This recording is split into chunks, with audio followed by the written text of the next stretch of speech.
Mike Pence will become vice president a week from Friday, and he's always been clear about his moral foundations. I'm a Christian, a conservative, and a Republican in that order. Today, he officially relinquishes power as Indiana's governor, capping off 4 years in which he struggled to balance the state's needs against his own values.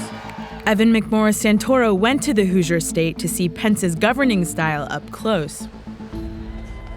Governor Mike Pence wasn't doing a great job balancing his traditional conservative values with the modern problems of Indiana when Donald Trump picked him as his running mate. His approval rating was in the 40s, a number that put him near the bottom of governors. And his administration was widely criticized after Pence had to backpedal on the Religious Freedom Restoration Act. The law allowed a business to deny services based on religious belief. But many saw it as discriminatory, and that led to corporate boycotts and national scorn. Let me say I believe this is a clarification, but it's also a fix. It's a fix of a bill that, through mischaracterization and confusion, has come to be greatly misunderstood. How Pence walks the line between his morality and tough political decisions tells a lot about how he governs. No episode from his governorship is more instructive than the HIV outbreak that hit rural Scott County in 2015. IV drug users were quickly spreading the disease by sharing needles. The outbreak was first detected in January, but it wasn't until more than 2 months later that Pence signed an executive order authorizing a needle exchange.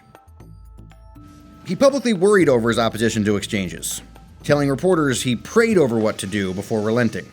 I'm giving the authority to local officials today to establish a focused short-term program on the basis of a public health emergency. I don't believe that effective anti-drug policy involves handing out paraphernalia to drug users by government officials. I reject that. Just as the science predicted, the needle exchange worked and the HIV rate in Scott County plummeted. Indiana State Senator Jean Lysing is a conservative Republican, a registered nurse, and a big fan of Mike Pence. She understands Pence's reluctance.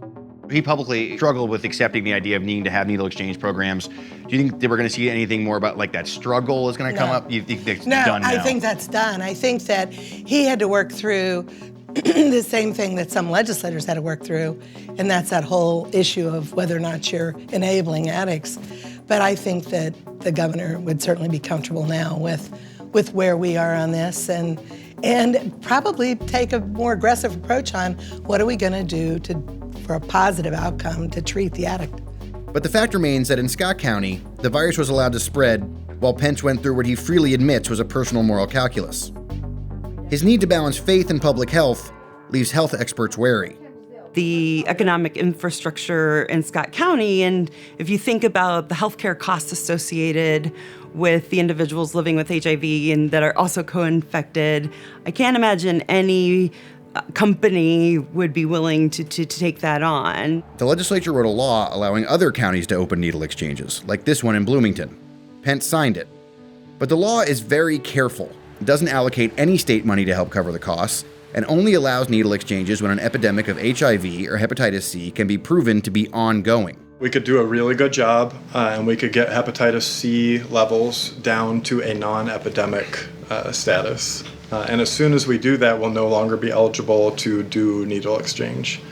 So we will have worked our way out of being able to continue to work.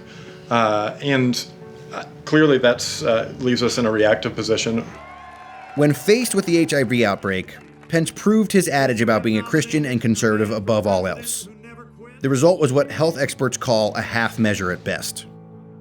Soon he'll be one of the decision makers on national issues, like judicial appointments and the funding of Planned Parenthood, where his religion will surely play a role.